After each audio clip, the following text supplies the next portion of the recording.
தேவனுடைய நாமத்துக்கு மகிமையும் கிருபையும் தயவும் மாட்சிமையும் வல்லமையும் உண்டாவதாக. நல்ல இந்த அருமையான இரவுக்கு இரவு ஜபத்துக்கு வந்திருக்கிறதான உங்களை கிறிஸ்து இயேசுவுக்குள் மீண்டும் ஒரு விசையாய் வாழ்த்துகிறேன், வரவேற்கிறேன். இது இந்த மாதத்தின் கடைசி நாள். இது கடைசி நாளும் கடைசி இரவும் கடைசி இரவுக்கு ஜபமாய் இருக்கிறபடினால் அதற்கேற்ற ஒரு தேவ வார்த்தையை உங்களோடு சொல்லுவதற்கு கர்த்தர் எனக்கு பலன் தருவார், கிருபை தருவார் என்று கர்த்தருக்குள்ளாய் விசுவாசிக்கிறேன். சங்கீதங்களின் புஸ்தகம் 48 அதிகாரம் 4வது வசனம். சங்கீதம் 48 சங்கீதம் 4வது வசனம் வாசிக்கிறேன். இதோ ராஜாக்கள் கூடிக்கொண்டு ஏகமாய் கடந்து வந்தார்கள்.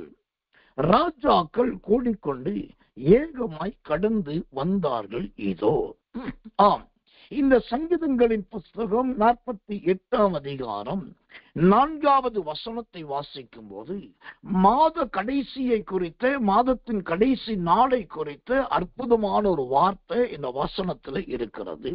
அது என்ன வார்த்தை? கடந்து வந்தார்கள். ஆம், கடந்து வந்தார்கள். மெய்யாகவே இந்த மாதத்திலே நாம் இந்த மாதத்தை கடந்து வந்திருக்கிறோம். இந்த 2024 ஆண்டிலே கிட்டத்தட்ட 3 மாதங்களை கடந்து வந்திருக்கிறோம். இப்ப 4வது மாதத்தையும் கடந்து நாம் முடிக்க வந்திருக்கிறோம். ஒரு மாதத்துக்கு 30 நாள் என்று ஒரு சுதந்திரம் நாம் கணக்கு வைப்போம் என்று சொன்னால் கிட்டத்தட்ட சுதந்திரம் 120 நாட்களை ஆண்டுடைய கிருபையினாலே கடந்து வந்திருக்கிறோம். அதைத்தான் இங்கே சங்கீதம் 48 நாளில் வாசிக்கிறோம். ஏகமாய் கடந்து வந்தார்கள். இந்த கடந்து வந்தார்கள் என்று தேவனுடைய வார்த்தை சொல்லுகிறதே, எதை கடந்து வந்தார்கள்? முதலாவதாக கடந்து வந்த ஒரு ஆவிக்குரிய அர்த்தத்தை, ஒரு சுதந்திரம் தேவனுடைய வசனத்தை உங்களுக்காக வாசிக்கிறேன். நியாயாதிபதிகளின் புஸ்தகம் 6 அதிகாரம் 33வது வசனம். நியாயாதிபதிகள் 6:33. மீதியானியரும் அமலேக்கியரும் கிழக்கத்து புத்திரர் யாவரும் ஏகமாய் கூடி ஆற்றை கடந்து வந்து. ஆம், இங்கு கடந்து வந்த இடம் முதலாவது எந்த இடம் என்று சொன்னால் அந்த நியாயாதிபதிகள் 6:33 சொல்லுகிறது, ஆற்றை கடந்தார்கள் என்று சொல்லி. கர்த்தர் நல்லவே, கர்த்தர் நல்லவே, கர்த்தர் நல்லவே. அப்போ ஆற்றை கடந்தார்கள் என்று சொன்னால் இந்த ஆற்றை கடப்பது என்பது எதை குறிக்கிறதா இருக்கிறது? ஆற்றை கடந்தார்கள். கடந்தார்கள் அல்ல, இந்த காலத்துல நீங்களும் நானும் இந்த மாதத்துல ஆற்றை கடந்து வந்திருக்கிறோம். சரி, ஆற்றை கடந்தோமே, அது எது? அது எப்படிப்பட்டது? சங்கீதங்களின் புஸ்தகம் 66 சங்கீதம் 6வது வசனம். சங்கீதம் 66:6. அங்கு தேவனுடைய வசனம் இவ்விதமாய் சொல்லுகிறது, கடலை உலர்ந்த தரையாக மாற்றினார், ஆற்றை கால்நடையாய் கடந்தார்கள், அங்கே அவரில் களி கூர்ந்தோம். அல்லேலூயா. ஆம், இந்த மாதத்திலே நாம் கடந்து வந்திருக்கிறோம். 1ஆம் வாரத்தை கடந்தோம், 2ஆம் வாரத்தை கடந்தோம், 3ஆம் வாரத்தை கடந்தோம், 4வது வாரத்தை ஆண்டவருடைய கிருபையினாலே நாம் கடந்து வந்திருக்கிறோம். இந்த கடந்து வந்த அனுபவம் எதை குறிக்கிறது? ஒரு பெரிய ஆற்றை தாண்டினது. அந்த ஆற்றை தாண்டுதல் என்பது எதை குறிக்கிறது தெரியுமா? அங்கே அவரில் களி கூர்ந்தோம். சங்கீதம் 66:6. மெய்யாகவே நான் சொல்லுவேன், இந்த மாதமானது வியாகுலத்தின் மாதமாயில்லை, துக்கத்தின் மாதமாயில்லை, புலம்பலின் மாதமாயில்லை, வருத்தத்தின் மாதமாயில்லை, ஒரு களி கூறுதலின் மாதமாய் இருந்தது என்று கர்த்தருடைய ஊழியக்காரனாகி நான் உங்களுக்கு முன்பாக கர்த்தரை குறித்து சாட்சி சொல்ல முடியும், சாட்சி சொல்லுகிறேன். பொதுவாகவே மாத கடைசி கூட்டத்தை நடத்துகிற ஊழியர்கள் சொல்லுவாங்க, நீ சண்டையை கடந்து வந்த, வாக்குவாதத்தை கடந்து வந்த, கண்ணீரை கடந்து வந்து, போராட்டத்தை கடந்து வந்து, இதோ அடுத்த மாதம் உனக்கு வச்சிருக்குன்னு சொல்லி நகர்த்த பார்ப்பாங்க. ஆனா தேவனுடைய வசனத்தை வசனமா நான் சொல்றேன். இந்த மாதம் நான் சண்டையை கடந்தேன், துன்பத்தை கடந்தேன், கண்ணீரை கடந்தேன், வியாதியை கடந்தேன்னு சொல்லுவதை விட, நான் என் தேவனுக்கு முன்பாக என் சிரம் தாழ்த்தி அல்ல, என் சிரம் உயர்த்தி நான் சொல்லுவேன். அங்கே அவரில் களி கூர்ந்தோம் என்ற வார்த்தையின்படி தேவன் என்னை களி கூறுதலோடு வர பண்ணினார் ஐயா, வர பண்ணினாரம்மா. அதனாலதான் இந்த செய்தியை என்னால களி கூறுதலோடு கொடுக்க முடிகிறது. இப்போ உங்களுடைய ஜீவியத்தை நீங்க யோசிச்சு பாருங்க. இந்த மாதத்தில் உங்களையும் பிள்ளைகளையும் களி கூற பண்ணினார் அல்லவா, அதுக்கு ஒரு நன்றி சொல்லுங்க. உங்க வேலைக்கு மத்தியிலே தேவன் தயவாய் நடத்தினார் அல்லவா, அதற்கு ஒரு நன்றி சொல்லுங்க. பயங்கரமான உஷ்ணம், பயங்கரமான வெயில், பயங்கரமான அனல், பயங்கரமான தாக்குதல், பயங்கரமான அக்கினிமயம், அவைகளுக்கு மத்தியில் இன்றைக்கு நாம் உயிரோடு இருக்கிறோமே, அதுவே ஒரு களி கூறுதல் தானே. களி கூறுதல் என்றால் இன்றைக்கு அநேகர் எப்படி கொண்டாடுகிறார்கள்? நல்ல கிராண்ட் ஹோட்டலுக்கு போய் விதவிதமா சாப்பாடு ஆர்டர் பண்ணி அதை களி கூறுதலாய் கொண்டாடுறாங்க.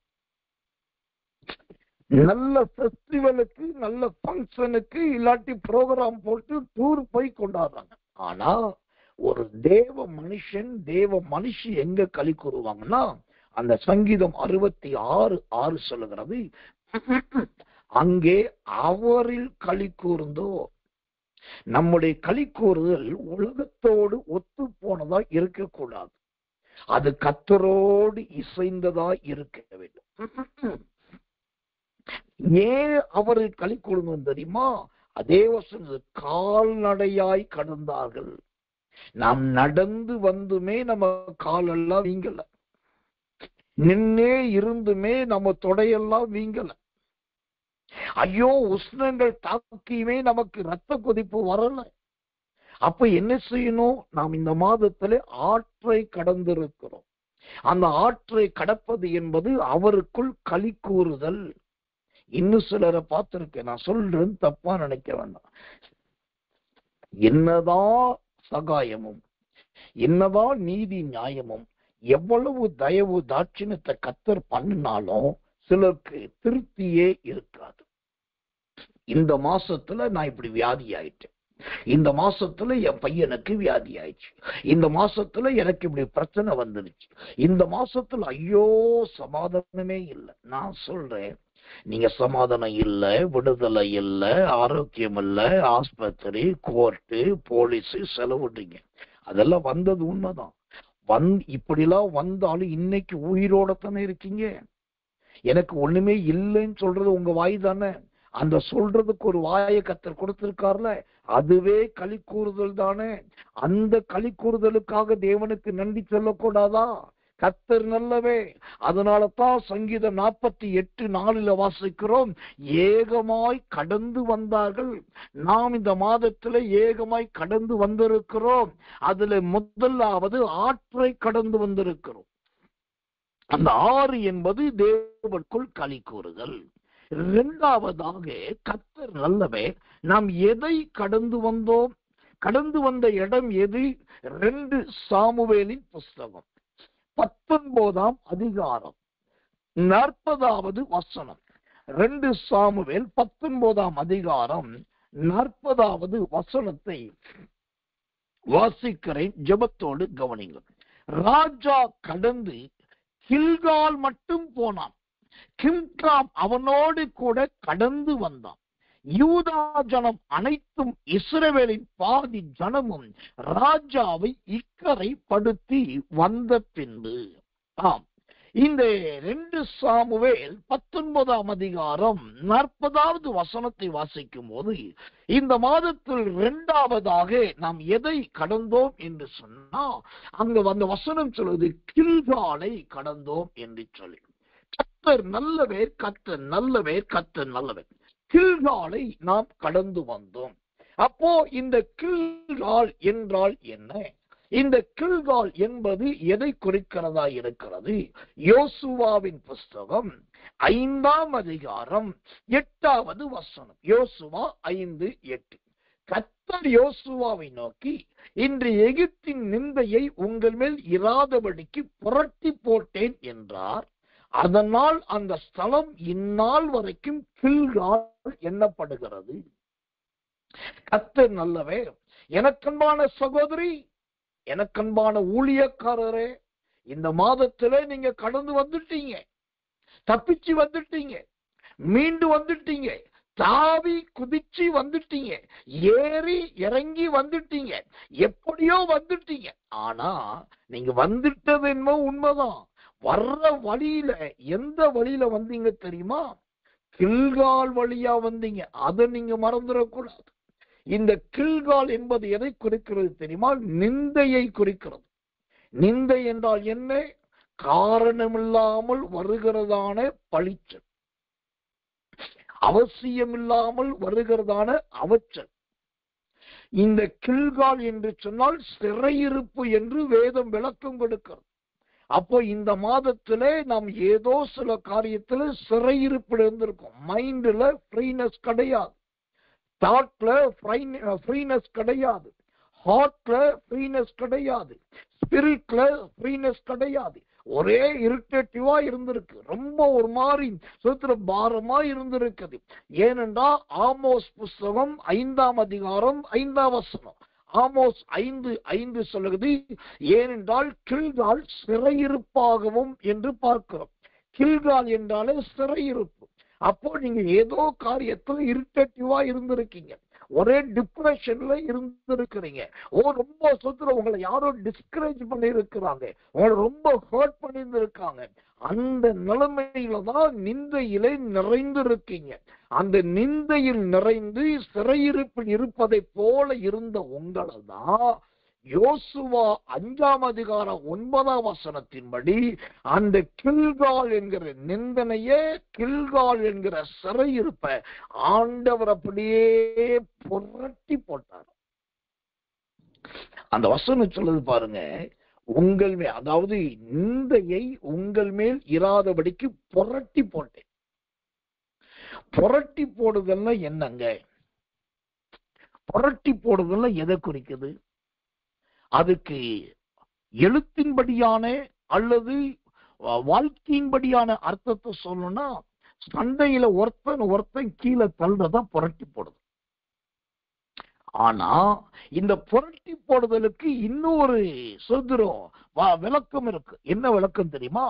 உபாகமத்தின் புஸ்தகம் 23ஆம் அதிகாரம் 5வது வசனம். உபாகமம் 23:5.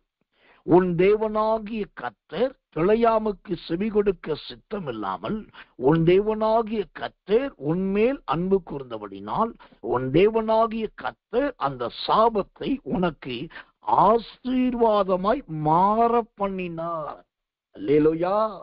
இந்த மாசத்துல நிந்தனையில இருந்தீங்க. நிந்தை என்கிற கில்கால், சிறையிருப்பு என்கிற கில்கால்ல இருந்தீங்க. அது அப்படியே புரட்டி போட்டாராம். புரட்டி போட்டார்னா என்ன அர்த்தம்? உபாகமம் 23:5 சொல்லுகிறது, அவர் அதை ஆசீர்வாதமாய் மாற்ற பண்ணினார். அல்லேலூயா. உங்க நெஞ்சில கைய வச்சு மனசாட்சியை தொட்டு தேவனுக்கும் வேதத்துக்கு முன்பாக நிதானித்து பாருங்க. கண்டிப்பா நிந்தனைய நீங்க ஜெயிச்சிருப்பீங்க, கண்டிப்பா சிறையிருப்பிலிருந்து மீண்டிருப்பீங்க. அதனாலதான் இன்னைக்கு இந்த இரவுக்கு ஜபத்துல மாத கடைசி கூட்டத்துல உங்களால கலந்து கொள்ள முடிந்தது. உங்க நிந்தனைய அப்படியே ஆசீர்வாதமா மாத்திட்டாரு. பிரதர், சிஸ்டர், ஏன் தெரியுமா? நீங்க கொடுத்த காணிக்கையோ, நீங்க கொடுக்கிற சத்திரம் செய்யற ஊழியத்தினாலேயோ, தேவனுக்காக அதை பண்ண இதை பண்ண சொல்றதுனாலே கிடையாது. அந்த நிந்தனைய, அந்த சிறையிருப்ப அப்படியே ஆசீர்வாதமா மாற்றுறதுக்கு ஒரே காரணம் என்னன்னா, அந்த உபாகமம் 23:5 சொல்லுது, உன்மேல் அன்பு கூர்ந்தபடியினால். அல்லேலூயா. என் அன்பு சகோதரனே, என் அன்பு சகோதரியே, எனக்கு ரொம்ப பிரியமான தேவ மனிதர்களே, இந்த மாதத்துல என் ஆண்டவர் உங்கள் மீது அன்பு வைத்தபடியினால் நீங்கள் கடந்து வருவதற்கு உதவி செய்தார். ஆற்றை கடக்க உதவி செய்தார். இப்ப கீழ்காலையும் கடக்க உதவி செஞ்சார். இதுக்கு காரணம் என்ன? அந்த அன்பு. நீங்களும் நானும் ஆண்டவர் மீது வைத்து அன்பு அல்ல, அந்த ஆண்டவர் நம் மீது வைத்த அன்பு. அந்த நிந்தையை ஆசீர்வாதமா மாற்றினார், சிறையிருப்பை ஆசீர்வாதமா மாற்றினார். அதனால தாங்க இன்னைக்கு இந்த அற்புத சத்தத்தை கேட்க முடியுது. அப்ப என்ன பண்ணணும்? இன்னைக்கு ராத்திரி நல்ல மூக்கு முட்டை சாப்பிட்டுட்டு மூக்குக்கு மேல தண்ணி வர்ற மாதிரி இறுக்கி பிடிச்சி நல்லா குடிச்சிட்டு கண்ணு வழியா கொரட்டை வர்ற மாதிரி தூங்கணுமா? கிடையாது. இன்னைக்கு ராத்திரி உங்க ஆகாரத்தை ஓரம் தள்ளுங்க. இன்னைக்கு ராத்திரி சுதந்திரம் நாகிரி வஸ்துக்களை ஓரம் தள்ளுங்க. உறக்கத்தையும் தூக்கத்தையும் மூட்டை கட்டி அந்த பக்கம் வைங்க. முடிஞ்ச வரைக்கும் முழிச்சு இருந்து ஜோ பண்ணுங்க. ஆண்டவரே, இந்த சங்கீதம் 48:4 வசனத்தின்படி ஏகமாய் கடந்து வர உதவி செய்தீரே. முதலாவது எங்க வாழ்க்கையில நல்ல ஆண்டவரே ஆற்றை கடக்க உதவி செய்தீரே. இரண்டாவது எங்க வாழ்க்கையில கில்காலை கடக்கிறதுக்கு உதவி செய்தீரே. உமக்கு நன்றி. உங்களோட அன்பு எவ்வளவு பெரியது ஆண்டவரேன்னு சொல்லி நீங்க மெய்யாகவே கிறிஸ்துவின் அன்பை உணர்ந்தது உண்மைன்னா இந்த செய்தி உங்க காதுகளுக்குள் நுழைஞ்சி உங்க இருதயத்துல தங்கிறது உண்மைன்னா இன்னைக்கு ராத்திரி உங்க கண்களானது கிறிஸ்துவின் பாதத்தை நனைக்க வேண்டும். உங்க தலை மயிரினால் இயேசுவின் பாதத்தை துடைக்க வேண்டும். ஆண்டவருக்கு 1 கோடி நன்றிகளை சொல்ல வேண்டும். இது தேவனை மகிமைப்படுத்துகிற நாளாகவும் நேரமாகவும் மாற வேண்டும். கர்த்தர் நல்லவன். சில ஜோசியக்காரர்கள் இருக்கிறாங்க, கிளி ஜோசியம் பார்க்கிற விசுவாசிகள் இருக்காங்க. அது ரொம்ப பரிதாபம். நான் சொல்றதுக்கு வெக்கப்படுற வேற வழி இல்லை. சில கிளி ஜோசியம் பார்க்கிற ஊழியக்காரர் இருக்காங்க. இவங்க என்ன பண்ணுவாங்க தெரியுமா? 12 மணிக்கு அப்புறம் டிவி ஆன் பண்ணிக்குவாங்க, மிட் நைட். ஏன்னா 1ஆம் தேதி ஆரம்பிச்சுல 1ஆம் தேதி வாக்கு தத்தமா இந்த சேனல்ல அந்த பாஸ்டரு என்ன தலைப்புல பேசுறாரு. 1ஆம் தேதிக்கு இந்த சுவிசேஷகரு அந்த சேனல்ல இத பத்தி பேசுறாரு. இந்த ஒரு சகோதரி பேசுவாங்களே, அவங்க என்ன பேசுறாங்க. இதெல்லாம் சேனல் மாத்தி பார்த்துட்டு அவங்க பார்த்த 4-5 சேனல்ல 4-5 ஊழியக்காரர் 1ஆம் தேதி கொடுத்து விடிஞ்சு விடியாமைய பழைய ரெக்கார்டிங் மெசேஜ் கொடுத்திருப்பாங்க. அந்த 5ல 1 பொறுக்கி எடுத்துருவாங்க. ஏன்னா தாவீது 5 கூழாங்கல்ல 1 பொறுக்கணும்ல. அத மாதிரி இவங்க தாவீதா நினைச்சுட்டு 5 செய்தியில ஒரு செய்தியை பொறுக்கி எடுத்துக்கிட்டு அதையே கொண்டு போய் மறுநாள் காலையில விடிஞ்சு விடியாமை தன்னுடைய ஜனங்களுக்கு சொல்றது. இது எவ்வளவு பெரிய அபத்தம், இது எவ்வளவு பெரிய ஏமாற்று வேலை. தேவன் உங்களை களிக்கூற பண்ணி இருக்கிறார். தேவன் உங்கள் கில்காலை கடக்க பண்ணி இருக்கிறார். தேவன் உங்கள் நிந்தையை மாற்றி இருக்கிறார். அடுத்தவர்கள் பேசுனதையும் அடுத்தவர்கள் கொடுத்ததையும் எடுத்துக்கொண்டு போய் அப்படியே கர்த்தர் சொன்னார் என்று சொன்னால் மாதத்தின் முதல் நாளிலேயே நீங்கள் தேவனுக்கு விரோதிகளாய் மாறுகிறீர்கள். ஆனபடினால் சொல்லுகிறேன், தேவனுடைய பாதத்திலே விழுங்கள், கர்த்தருடைய சன்னிதானத்தில் கண்ணீர் வடியுங்கள், ஆண்டவரிடத்தில் மன்றாடுங்கள், தேவனிடத்தில் கெஞ்சி கதறி கேளுங்க. எனக்கு ஒரு வசனம் வேணும், எனக்கு ஒரு வார்த்தை வேணும், எனக்கு ஒரு வாக்குத்தத்தம் வேணும். நீர் சொல்றத நான் போய் சொல்லணும் ஆண்டவரே.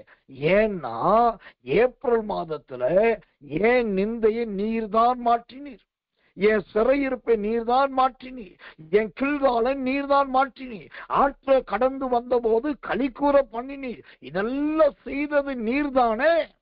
அப்ப நீரே ஒரு வார்த்தையை தாரும் என்று கேளுங்க. விசுவாசிகளுக்கு சொல்றேன், நாளைக்கு காலையில உங்களுக்கு குடு கடுகடு தடுதடுன்னு சொல்லி பல இடத்துல இருந்து ஊழிய அழைப்பு வரும், செய்திகள் வரும், வாக்குத்தத்தம் வரும். எல்லா செய்திகளும் ஊழியக்காரர் பேசுறதுதான். ஆனா ஒண்ணு தெரிந்து கொள்ளுங்க, நீங்க போற சபையா இருக்கட்டும், நீங்க போற கூட்டமா இருக்கட்டும், ஏதோ ஒரு ஊழியக்காரர் அடைக்கலமா இருக்கட்டும், போறதுக்கு முன்னாடி விசுவாசிக காத்திருந்து ஜெபம் பண்ணிட்டு போங்க. சுயமான வார்த்தைகள் எனக்கு கிடைக்கவே கூடாது. ஓ சோத்ரு, என்னை சோத்ரு ப்ளீஸ் பண்ணுகிற, எனக்கு இதமான வார்த்தைகள் வரவே கூடாது ஆண்டவரே. நாளைக்கு காலையில அடுத்த மே மாதத்துக்கான 1 மாதத்துக்கான வெளிப்பாட்டு வார்த்தை எனக்கு தாங்க. அந்த வசனத்தை நான் கீழே வச்சு வசனத்துக்கு மேல நடக்கிற மாதிரி என்னை வழி நடத்துற வசனமா எனக்கு தாங்க. உள்ள நுழையும் போதே எனக்கு தீர்க்க தரிசனம் வரணும், வெளியே வரும்போதே நான் விடுதலை பெற்று வெளியே வரணும். அப்படிப்பட்ட ஒரு கூட்டத்தை, அப்படிப்பட்ட ஒரு செய்தியை, அப்படிப்பட்ட வார்த்தையை தாங்கன்னு சொல்லி பெண்களா இருந்தாலும் ஆண்களா இருந்தாலும் சிறியோரா இருந்தாலும் பெரியோரா இருந்தாலும் நல்ல ஜெபம் பண்ணிட்டு போங்க. அங்க ஊழியக்காரன பேச போறாரு, நான் கொரட்டை விட்டு 1 கிலோமீட்டர் உயரத்தை 3 கிலோமீட்டர் உயர்த்த போறேன்னு சொல்லி இன்னும் பெரிய கொரட்டை விடுறதில்ல. நல்ல ஜெபம் பண்ணிட்டு போங்க. உங்க ஜெபம் அங்க அசைவை உண்டாக்கணும். கடந்து போட்டு இங்கே சங்கீதம் 48ஆம் அதிகாரம் 4ஆம் வசனத்துல பார்க்கிறோம். முதலாவது கடந்து வந்தோம், ஏகமாய் கடந்து வந்தோம். எதை ஏகமாய் கடந்து வந்தோம்? முதலாவது ஆற்றை கடந்து வந்தோம். அது நல்ல சுதிரம், அங்கே அவருக்குள் களி கூறுதலை காண்பிக்கிறது. 2வது கில்காலை கடந்து வந்தோம். அது எதை குறிக்கிறது? நம்முடைய வாழ்க்கையில் நிந்தனையும் சிறையிருப்பையும் கடந்து வந்தோம்.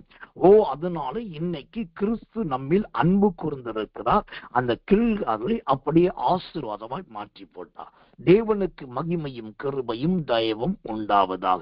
3வதாக எப்படி கடந்து வந்தோம்? நாம் இதுக்கு முன்னாடி 2 இடத்தை பார்த்தோம், எதை கடந்து வந்தோம் என்று பார்த்தோம்.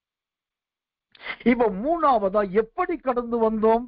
ஏசாயாவின் புஸ்தகம் 31ஆம் அதிகாரம் 5வது வசனம். ஏசாயா 31:5 வாசிக்கிறேன், கவனிங்கள். பறந்து காக்கிற பட்சிகளைப் போல சேனைகளின் கர்த்தர் எருசலேமின் மேல் ஆதரவாக இருப்பார். அவர் அதை காத்து தப்ப பண்ணுவார். அவர் கடந்து வந்து அதை விடுவிப்பார். அல்லேலூயா. கர்த்தர் நல்லவர். இங்கு நாம் இந்த ஏப்ரல் மாதத்துல 1ஆம் தேதியை கடந்தோம், 10ஆம் தேதியை கடந்தோம், 8ஆம் தேதியை கடந்தோம், 5ஆம் தேதியை கடந்தோம், 27ஆம் தேதியை கடந்தோம், இப்ப 29ஆம் தேதி கடந்து 30ஆம் தேதி இரவுக்கு ஆண்டவருடைய கிருபையினாலே நாம் வந்திருக்கும். தேவனுக்கு மகிமையும் கிருபையும் தயவும் உண்டாவதாக. அப்போ இப்படி கடந்து வந்த போது எப்படி கடந்து வந்தோம் என்று சொன்னால், தேவனுக்கு மகிமை உண்டாவதாக. அந்த ஏசாயாவின் புஸ்தகம் 31ஆம் அதிகாரம் 5ஆம் வசனம் சொல்லுது, பட்சிகளை போல கடந்து வந்தோம்.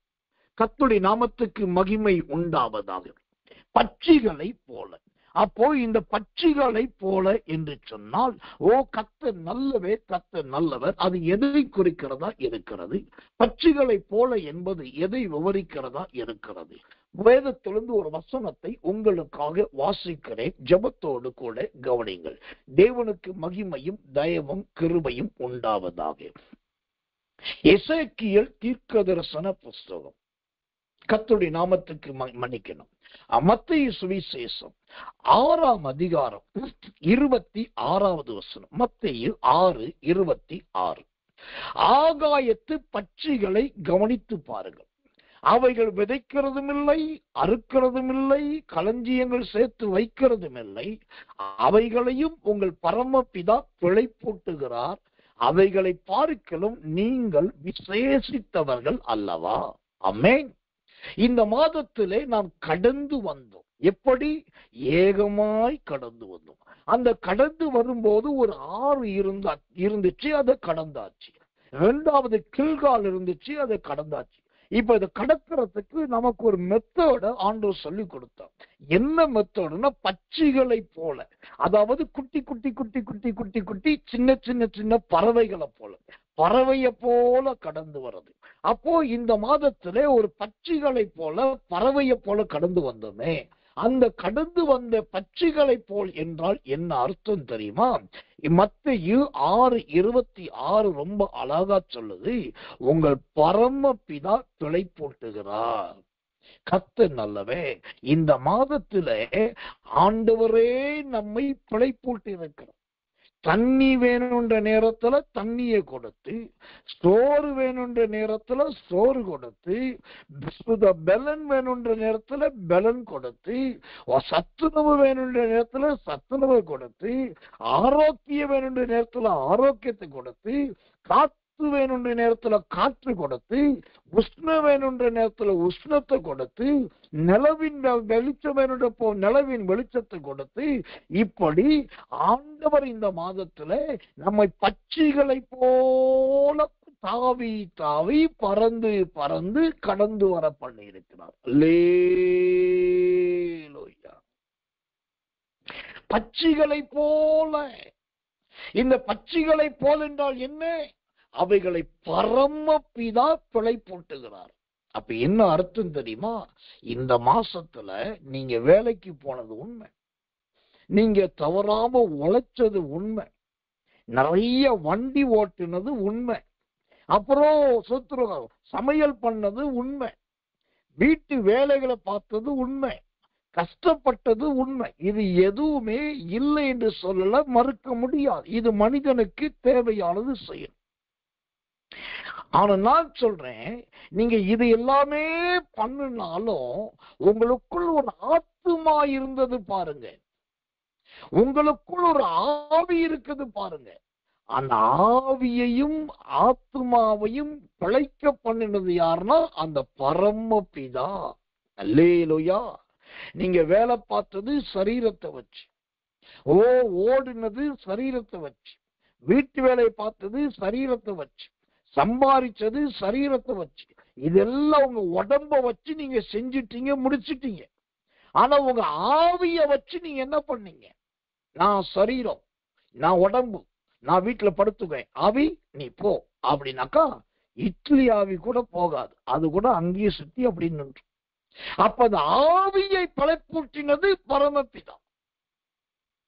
உங்க ஆத்மாவை எல்லாம் தீங்குக்கும் விலக்கி காத்தது பரமபிதா. அதுதான் சங்கீதக்காரர் ரொம்ப அழகாய் சொல்லுகிறார். 121 சங்கீதத்திலே அவர் போக்கையும் வரத்தையும் காப்பார், அவர் உன் ஆத்மாவை இது முதற்கொண்டு என்றென்றைக்கும் காப்பார். இந்த மாதத்திலே மூன்றாவதாக நாம் எப்படி கடந்து வந்திருக்கிறோம்? பட்சிகளை போல கடந்து வந்திருக்கிறோம். தேவனுடைய நாமத்துக்கு மகிமையும் கிருபையும் தயவும் உண்டாவதா. இந்த பட்சிகளை போல என்று சொன்னாலே அது பரம பிதாவினால் போஷிக்கப்படுகிற வானத்தின் ஆசீர்வாதத்தை குறிக்கும். வானத்தின் ஆசீர்வாதம். கொஞ்சம் யோசிங்க. இந்த மாதத்துல கர்த்தர் நல்லவே, இந்த வானத்தின் ஆசீர்வாதங்கள் இல்லாததுனால எல்லா நன்மையை இழந்தவங்க எவ்வளவு பேர் இருக்காங்க, கிருபையை இழந்தவங்க எவ்வளவு பேர் இருக்காங்க, ஆசீர்வாதத்தை இழந்தவங்க எவ்வளவு பேர் இருக்காங்க. ஆனா அவங்க எல்லாருக்கும் மத்தியில தேவனாகிய கர்த்தர் உங்களை அழக பட்சிகளை போல பிழை போட்டி ஆண்டவர் நடத்தி வந்திருக்கிறார். இன்னொன்னு தெரியுமா? பட்சிகளை போல் என்றால் என்ன அர்த்தம் தெரியுமா? பட்சிகள் என்றால் என்ன அர்த்தம் தெரியுமா? ஆதியாகமத்தின் புஸ்தகம் 1 அதிகாரம் 21 ஆதியாகமம் 1:21 இப்படியாய் சொல்வது, தேவன் மகா மச்சங்களையும் ஜலத்தில் தங்கள் தங்கள் ஜாதியின்படியே திரளாய் ஜனிப்பிக்கப்பட்ட சகலவித நீர் வாழும் ஜந்துக்களையும் சிறகுள்ள ஜாதி ஜாதியான சகலவித பட்சிகளையும் சிருஷ்டித்தார். பட்சிகளையும் சிருஷ்டித்தார். தேவன் அது நல்லது என்று கண்டார். அப்படின்னா என்ன அர்த்தம்? இந்த மாதத்துல உங்க ஆத்துமாவை வெயிலுக்கும் கலலுக்கும் ஏற்றபடி சிருஷ்டித்திருக்கிறார். உங்க ஆவியை சூழ்நிலைக்கும் குளிருக்கும் ஏற்றபடி சிருஷ்டித்திருக்கிறார். ஆதியாகமம் 1 அதிகாரம் 21 எப்படி ஆண்டவர் பட்சிகளை சிருஷ்டித்தாரோ அதே போல ஆண்டவர் உங்களையும் என்னையும் சிருஷ்டித்திருக்கிறார். சிருஷ்டித்து கொண்டு வந்து, அப்படின்னா உருவாக்கி கொண்டு வந்திருக்கிறார். இத நீங்க ஒத்துக்கிறீங்களோ இல்லையோ, நான் ஒத்துக்கிறேன். ஏன்னா எனக்கு பலவிதமான சரீர போராட்டம் உண்டு, பலவீனங்கள் உண்டு, ரோகங்கள் உண்டு, கை கால் உளைச்சல்கள் உண்டு, எல்லாம் உண்டு. ஆனாலும் அவைகளுக்கு மத்தியிலே தனோ கூட்டத்தை நடத்த, ஊழியங்களை நிறைவேற்ற, மாவட்டங்கள் தோறும் போக, பல ஊழியங்களை செய்ய, இதோ மாச கடைசி வரைக்கும் ஊழியத்தை செய்யறேன்னா நான் தைரியமாய் சொல்லுவேன், ஆதியாகமம் 1:21 பட்சிகள் சிருஷ்டிக்கப்பட்டது எப்படியோ என்னை இந்த மாதத்துல ஆண்டவர் சிருஷ்டித்து என்னை பிழைப்பூட்டி கொண்டு வந்திருக்கிறார். அல்லேலூயா. பிழைப்பூட்டி கொண்டு வந்திருக்கிறார். தேவனுக்கு மகிமை, கிருபை, தயை உண்டாவதாக. இதெல்லாம் தேவ பிள்ளைகள் யோசிக்கணும், இதெல்லாம் கொஞ்சம் சிந்திக்கணும். இன்னும் கூட நமக்கு நேரம் இருக்குது. நடு ராத்திரி 12 மணி வர்றதுக்கு நமக்கு இன்னும் கிட்டத்தட்ட சொல்கிறோம் ஒரு 2 மணி நேரம் 10 நிமிஷம் இருக்குது. அதுக்கப்புறம் நாளைக்கு காலை இருட்டோட ஜெபம் வர்றதுக்கு அதுக்கப்புறம் ஒரு 2-3 மணி நேரம் இருக்குது. அப்போ ஒரு 5 மணி நேரம் இருக்குது. இந்த 5 மணி நேரத்துல திரும்பி பாருங்க, சிந்திச்சு பாருங்க, ஆண்டவருக்கு நன்றி சொல்லுங்க. ஆண்டவரே, என்னை ஆற்றை கடக்க பண்ணி கடந்து வர பண்ணினீர், உமக்கு ஸ்தோத்திரம். கில்காலை கடக்க பண்ணி கடந்து வர பண்ணினீர், உமக்கு ஸ்தோத்திரம். பட்சிகளை போல பிழைப்பூட்டி எங்களை கடந்து வர செய்தி, அதற்காக ஸ்தோத்திரம். ஆண்டவரே, நீர் எங்களை சிருஷ்டித்து நடத்தி வந்தீரே, அதற்காக ஸ்தோத்திரம் என்று சொல்லி இந்த இரவிலே தேவனுக்கு ஸ்தோத்திரங்களை செலுத்துங்கள். கடைசியாய் ஒரு காரியத்தை நான் சொல்லி முடிக்கிறேன். கடைசியாய் அப்போஸ்தல நடவடிக்கைகளின் புஸ்தகம் 13ஆம் அதிகாரம் 6வது வசனம். அப்போஸ்தலர் 13ஆம் அதிகாரம் 6வது வசனத்தை வாசிக்கிறேன். ஜெபத்தோடு கவனியுங்கள். தேவனுடைய நாமத்துக்கு மகிமையும் கிருபையும் தயவும் உண்டாவதாக. அவர்கள் யோப்பா பட்டணம் வரைக்கும் தீவை கடந்து வந்த போது பரியேசு என்னும் பேர் கொண்ட மாயவித்தை காரணம் கள்ள தீர்க்கதரிசியுமான ஒரு யூதனை கண்டார்கள். ஆம், இங்கு 4வதாக கடந்து வந்த பாதை எது என்பதை இந்த அப்போஸ்தலர் 13:6 சொல்லுகிறது. சோதரம் தீவை கடந்து வந்தபோது 4வதாக இந்த மாதத்திலே நாம் எதை கடந்து வந்தோம், தேவன் நம்மை எதை கடந்து வரப்பண்ணினார் என்று சொன்னா, நல்ல தீவை கடந்து வருவதற்கு ஆண்டவர் உதவியும் கிருபையும் செய்திருக்கிறார். அப்ப இந்த தீவை கடப்பது என்றால் என்ன? தீவை கடப்பது என்பது எதை குறிக்கிறதா இருக்கிறது? வேதம் சொல்லுகிறது. அப்போஸ்தல நடவடிக்கைகளின் புஸ்தகம் 21ஆம் அதிகாரம் 3வது வசனம். அப்போஸ்தலர் 21:3. சீப்புரு தீவை கண்டு அதை இடதுபுறமாக விட்டு சீரியா நாட்டிற்கு ஓடி தீரு பட்டணத்து துறையிலே இறங்கினோம். அங்கு கப்பலின் சரக்குகளை இறக்க வேண்டியதாய் இருந்தது. நல்லா கவனிங்க சிஸ்டர், அம்மா கவனிங்க, எனக்கு ரொம்ப பிரியமான சகோதரியே, சகோதரர்கள், தேவஜானமே கவனிங்க. இப்போ 4வதாக இந்த மாதத்திலே நாம் கடந்து வருவதற்கு ஆண்டவர் காண்பித்த இடம் எதுனாக்கா தீவு. கர்த்தர் நல்லவே, யோப்பா பட்டணத்தை ஒட்டி இருக்கிறதான அருமையான தீவு. இந்த தீவு என்பது எதை குறிக்கிறது தெரியுமா? அப்போஸ்தலர் 21:3 ரொம்ப அழகா சொல்லுது. அங்கே கப்பலின் சரக்குகளை இறக்க வேண்டியதாய் இருந்தது. அல்லேலூயா. கப்பலின் சரக்குன்னா என்னங்க? கப்பல் என்பது விசுவாசமாகிய கப்பல். அது உங்களை குறிக்குது, உங்க ஜீவியத்தை குறிக்குது. அப்ப ஆண்டவர் சொல்றாரு, இன்னைக்கு ராத்திரியிலேயே உங்க சரக்கெல்லாம் இறக்கிருங்க. சரக்குன்னா என்னது? யார் மேல வருத்தம் இருக்கோ அது இன்னைக்கு ராத்திரி இறக்கிருங்க. யார் மேல மனஸ்தாபம் இருக்கோ அது இன்னைக்கு இறக்கிருங்க. எந்த காரியத்துல புலம்பல் இருக்கோ அதை இறக்கிருங்க. எந்த காரியத்துல மன பாரம் இருக்குதோ இறக்கிருங்க. இது நீங்க உங்க சரக்குகளை இறக்க வேண்டிய நேரம். ஆண்டவர் ஒரு தீவுக்கு, யோப்பா பட்டணத்தை ஒட்டி இருக்கிற தீவுக்கு உங்களை கொண்டு வந்திருக்கிறார். இந்த சரக்கோட கூட நீங்க அடுத்தது மெலித்தா தீவுக்கு போக முடியாது. இந்த சரக்கோட போனீங்கன்னா கப்பல் உடையும். இந்த சரக்கோட போனீங்கன்னா மணல்ல போய் சொருகும். இந்த சரக்கோட போனீங்கன்னா கடல்ல குதிக்க வேண்டியது வரும். இந்த சரக்கோட போனீங்கன்னா பலகை தான் கிடைக்கும். இந்த சரக்கோட போனா துண்டுகள் தான் கிடைக்கும். அப்ப ஏன் கடல்ல குதிக்கணும்? ஏன் தண்ணீர நீந்தணும்? ஏன் பலகை வேணும்? ஏன் துண்டு வேணும்? அதெல்லாம் வேண்டாம். நான் அக்கறைக்கு போய் இக்கரையில் இருக்கிற நான் அக்கறைக்கு போகணும்னா இந்த மாத கடைசி நாளில் வந்திருக்கிற நீங்கள் உங்க சரக்குகளை இறக்கி வைக்க வேண்டிய நேரம்.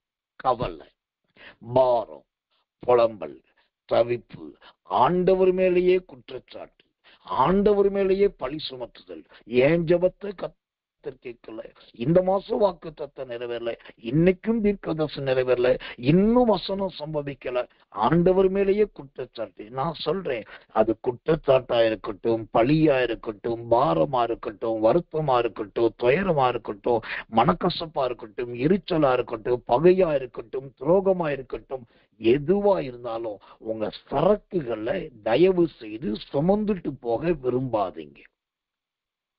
இனிமேலும் மனம் நிறைய சரக்க வச்சுக்கிட்டு பாரத்தை வச்சுக்கிட்டு அடுத்த மாசத்துல நீங்க நுழைஞ்சீங்க, உங்க கப்பல் உடையும். நீங்க மணல்ல போய் சொருகுவீங்க. நீங்க கடல்ல குதிக்க வேண்டியது வரும். தண்ணியில தத்தளிக்க வேண்டியது வரும். பலகைய பிடிக்க எங்க பலகை இருக்குமா தேட வேண்டியது வரும். ஒரு துண்டு கிடைக்காதன்னு கவலைப்பட வேண்டியது வரும். இந்த பிரச்சனையெல்லாம் அடுத்த மாதம் சந்திக்க வேண்டாம்னா உங்களுடைய பகையும் விரோதமும் எரிச்சலும் வருத்தமும் துயரமும் கண்ணீரும் புலம்பலும் அங்கலாய்ப்பும் எல்லா குற்றச்சாட்டுகளையும் எல்லா சரக்குகளை தயவு செய்து இறக்கி வைங்க. இப்போ சிலர் நினைப்பாங்க, இது எங்க கொண்டு போய் இறக்கிறது? எஸ்எஸ்கே பாஸ்டர் வீட்டுக்குள்ள இறக்கலாமா? நீங்க கொண்டது ஏன் வீட்டுல இறக்கலைன்னா ஏன் கதி அதோ கதி. அதனாலதான் உங்களை வேற இடத்துலயும் என்னைய வேற இடத்துலயும் கத்த வச்சிருக்காரு. நீங்க என் வீட்டுல வந்து இறக்காதீங்க. ஏன் சிலருக்கு ஆசை பாஸ்டர் மேலேயே இறக்கிடலாம், நல்ல தரிசனம். நீங்க பாஸ்டர் மேலே இறக்க வேண்டாம். நீங்க இறக்க வேண்டியது இன்னைக்கு ராத்திரி எல்லாருக்கும் தூங்கின பிறகு தனி ஒரு இடத்தை பிடிச்சி மௌனமாகவோ சத்தமாகவோ உள்ளதெல்லாம் அறிக்கையிட்டு இருக்கிற இடத்துல கர்த்தர் சமூகத்தில் அப்படியே அர்ப்பணிங்க. இந்த கவலையோடு, இந்த பிரச்சனையோடு, இந்த பாரத்தோடையும் அவன் மேல இருக்க விரோதத்தோடையும் நான் போக விரும்பல. ஆண்டவரே, ஈசோப்பினால் என்னை சுத்திகரியும், என் கப்பலானது லகுவாய் மாறட்டும். தேவையில்லாத சரக்குகளை வச்சுக்கிட்டு நான் வழியில போய் சொருகி கொள்ள விரும்பல. தேவையில்லாத சரக்குகளை வச்சுக்கிட்டு நான் வழியில போய் மாட்டிக்கொள்ள விரும்பல. ஆண்டவரே, கர்த்தர் நல்லவே, என்னுடைய சரக்குகளை இறக்கி வைக்க எனக்கு உதவி செய்யும் என்று சொல்லி கர்த்தர் நல்லவே, கர்த்தர் நல்லவே ஆண்டவர்கிட்ட கேளுங்க, அவர்கிட்ட அங்கலாய்ங்க. அவர் உங்களுக்கு அந்த சரக்குகளை அப்படியே இறக்குவதற்கு வேண்டிய எல்லா தயவையும் அவர் உங்களுக்கு தந்தருவார். அல்லேலூயா. கர்த்தர் நல்லவே, கர்த்தர் நல்லவே, கர்த்தர் நல்லவே. எனக்கு அன்பான தேவ பிள்ளைகளே, இந்த சரக்குகளோடு நீங்க போகாதபடிக்கு உங்க எல்லா சரக்கு என்கிற கவலைகளையும் பாரங்களையும் துயரங்களையும் அப்படியே இறக்கி வைத்து விட்டு தேவ சமூகத்தில் உட்காருங்க. ஒரு அருமையான வசனத்தை காண்பிக்கிறேன். நெகேமியா 13:20. நெகேமியாவின் புஸ்தகம் 13ஆம் அதிகாரம் 20 வசனம். அதனால் வர்த்தகரும் சகல சரக்குகளை விற்கிறவர்களும் 2 தரம் எருசலேமுக்கு புறம்பே ராத்தங்கினார்கள். அல்லேலூயா. வர்த்தகரும் சகல சரக்குகளை விற்கிறவர்களும் ராத்தங்கினார்களாம். விற்கிற வியாபாரியே ராத்திரியில தங்கி சரக்கை இறக்கலான்னாக்கா தேவ பிள்ளைகளாகி நீங்க ஏன் தங்கக்கூடாது? எவ்வளவுதான் ஓடிட்டே இருப்பீங்க, எவ்வளவுதான் ஆட்களை திருப்திப்படுத்திட்டே இருப்பீங்க, எவ்வளவுதான் தேவ சமூகத்தை விட்டுக்கிட்டே இருப்பீங்க. இந்த மாதத்துல நாம் பல முறை தீவுகளை கடந்து வந்திருக்கிறோம். பல முறை தீவுகளை கடந்து வர கர்த்தர் உதவி செய்திருக்கிறார். இப்ப ஆண்டவர் சொல்றாரு, நீ தீவுல இருந்து உன்னை கரைக்கு கொண்டு போக போறேன், அதனால நீ ராத்தங்க வேண்டும், உன் சரக்குகளை இறக்க வேண்டும். தீவை கடப்பது என்பது நம்முடைய பாரத்தெல்லாம் கொட்டுவது, நம்முடைய பழைய பிரச்சனை எல்லாம் கொட்டுவது. பழையவைகளை எல்லாம் விட்டுட்டு பழையவைகளை எல்லாவற்றையும் கொட்டிட்டு பழையவைகள் எல்லாம் தள்ளிட்டு நாம் அப்படி வெறும் பாத்திரமா உள்ள நுழைவோம். நான் கிருபையை முன்னிட்டு சொல்றேன். நீ வாங்கிட்டு வா, அள்ளிக்கிட்டு வா, தூக்கிட்டு வா, எடுத்துட்டு வா இல்ல, நீங்க வெறும் பாத்திரமா வாங்க. வெறும் பாத்திரமா நீங்க வந்தாலே போதும், அங்க என்ன வந்து உங்க பாத்திரத்தை நிரப்பிடும். வெறும் பாத்திரம் வந்தாலே போதும், மாவு வந்து உங்க பாத்திரத்தை நிரப்பிடும். நீங்க நினைக்கிற மாதிரி பழைய துப்பட்டாவும் துண்டையும் கல்லையும் மண்ணையும் வருத்தத்தையும் பாரத்தையும் அது எது இழுத்துட்டு ஐயோ எங்க அப்பாவுடைய ஞாபகம், ஐயோ அம்மாவுடைய ஞாபகம், ஐயோ இப்படி கிடைச்சது, அதெல்லாம் பாரம்பரியத்தை விட்டுட்டு உங்க படகு உங்க கப்பல் வெறும் கப்பலா உள்ள நுழையட்டும். விசுவாசமாகிய கப்பலா உள்ள நுழையட்டும். சரக்குகள்லாம் இறக்குங்க. இன்னைக்கு ராத்தங்குங்க. ஆண்டவர் அழகான வசனம் கொடுத்திருக்க நெகேமியா 13:20 படி ராத்தங்கி சரக்குகளை இறக்கிட்டு விடியற் காலை இருட்டோடு ஜெபத்துக்கு வாக்குத்தத்தத்துக்கு வாங்க. கர்த்தர் உங்கள் கப்பல்களை நிரப்ப போகிறார். கப்பல் உங்கள் படகுகளை நிரப்ப போகிறார். உங்களுக்கு மிதுனம் என்னும் கப்பலுக்கு பதிலாக அரிமத்தியா என்கிற அழகான கப்பலை கர்த்தர் கொடுக்க போகிறார். ஓ கர்த்தர் நல்லவே.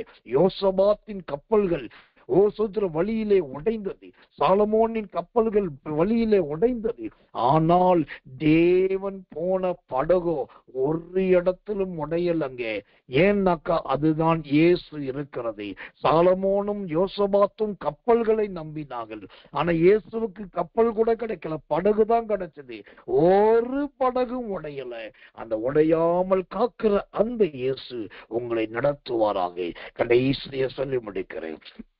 இந்த தீவு என்பது இந்த 2024 ஆண்டின் ஏப்ரல் மாதத்தை குறிக்குது. இந்த தீவுலையே உங்க சரக்குகளை விட்டுருங்க. இந்த தீவுலையே உங்க சரக்குகளை இறக்கிருங்க. இந்த தீவுலையே ராத்தங்கி கத்தலத்தில் அர்ப்பணிங்க. நாளைக்கு உங்களுக்கு புது கப்பல், புது கப்பல்ல புது கிருபை நிரப்ப போகிறது. கண்களை மூடி ஒப்பு கொடுத்து எல்லாரும் கர்த்தரை ஸ்தோத்திரம் பண்ணுவோம். இயேசுவின் நாமத்தினாலே நாம் ஜெபிப்போம். அன்புள்ள நல்ல பரம பிதாவை, நல்ல அருமையான இந்த சாயங்காலம் கடந்த ராத்திரி நேரத்தில் இதோ நாங்கள் ஒருமித்து உங்களுடைய சமூகத்தை கடந்து வர உதவி செய்தீரே, அதற்காக நன்றி சொல்லுகிறோம். மகிமையின் ஜீவனுள்ள தேவனாகிய கர்த்தர் சங்கீதம் 48 14வது வசனத்தின்படி ஏகமாய் கடந்து வந்தார்கள் என்ற வார்த்தையின்படி இந்த மாதம் நாங்கள் எப்படி கடந்து வந்தோம் என்பதை ஆண்டவரே எங்களுக்கு மீண்டும் ஒரு விசை நினைவுபடுத்தினதற்காக ஸ்தோத்திரம். எங்கள் வாழ்க்கையிலே ஆறுகள் வந்தது ஆண்டவரே, அதை நாங்கள் கடக்க வேண்டியது வந்த போது எங்களை சுலபமாய் கடக்க வைத்து அங்கே அவரில் கலிகூற வைத்தீரே, அதற்காக உனக்கு ஸ்தோத்திரம். கில்கால் வந்தது ஆண்டவரே, அது எங்களுக்கு நிந்தையாயிருந்தது. கில்கால் வந்தது ஆண்டவரே, அது எங்களுக்கு சிறையிருப்பாயிருந்தது. கில்காலை ஆண்டவரே நிந்தையையும் சிறையிருப்பையும் மாற்றினீர் ஆண்டவரே, அதற்காக ஸ்தோத்திரம் ஐயா. எங்க வாழ்க்கையில பட்சிகளை போல நாங்கள் அவசரமாகும் பறந்து பறந்து வருவதற்கு உதவி செய்தீரே. அந்த பட்சிகள் என்பது பரம பிதாவினால் போஷிக்கப்படுவதையும் பட்சிகள் என்பது தேவனால் சிருஷ்டிக்கப்படுவதை காண்பிக்கிறதே. எங்களை உண்டாக்கி உண்டாக்கி சிருஷ்டித்து நீரே எங்களை போஷித்து நடத்தி வந்த நல்ல வழிகளுக்காக பொற்பாதம் தொட்டு ஒரு கோடி நன்றி சொல்லுகிற ஆண்டவரே. எல்லாவற்றை விட இந்த மாதத்துல எங்களை தீவை கடக்க பண்ணினீர் ஆண்டவரே. ஆண்டவரே, அந்த தீவை கடக்க பண்ணுகிற ஒரு பெரிய பாக்கியத்தை தந்தீர் ஆண்டவரே. சுத்திரம் பாப்போ பட்டணம் வரைக்கும் இருக்கிற அந்த தீவை கடக்க பண்ணினே. தீவை கடக்கிற இடத்துல சரக்குகள் எல்லாம் இறக்கி வைக்க சொன்னீர் ஆண்டவரே. இன்னைக்கு ராத்திரி என் பாரத்தெல்லாம் மடத்துல இறக்கிட்டேன், என்னுடைய கவலை எல்லாம் இறக்கிட்டேன். ஐயோ கஷ்டமா இருக்குதே, ஐயோ இல்லையே, ஐயோ வருத்தமா இருக்குதே, ஐயோ காசு இல்லையே, ஐயோ பணம் இல்லையே, ஐயோ பாரமா இருக்குதே, என்ன செய்ய போகிற எல்லாத்தையும் உம்மிடத்தில் இறக்கி விட்டேன் ஆண்டவரே, இறக்கி விட்டேன் ஆண்டவரே. நாங்கள் போய் மணலில் சொருகி கொள்ள விரும்பவில்லை. நாங்கள் ஆண்டவரே எங்கள் கப்பல் உடைய நாங்கள் விரும்பவில்லை. ஐயோ நீ கொடுத்த நல்ல கப்பலை சேதப்படுத்தி நாங்கள் தண்ணீரில் குதிக்க விரும்பவில்லை. அதற்கு பதிலாக எங்க சரக்குகளை இறக்கி வைக்கிறோம். கவலையோடும் அவிசுவாசத்தோடும் அவன் நம்பிக்கையோடும் துக்கத்தோடும் புலம்பலோடும் உள்ளே அல்ல ஆண்டவரே. எங்கள் கப்பல் காலியா இருக்கிறது, எங்கள் கப்பல் காலியா இருக்கிறது. இதை நீர் நிரப்புவீராக. விசுவாசம் என்னும் சுவாச காற்று அந்த கப்பலை நிரப்புவதாக.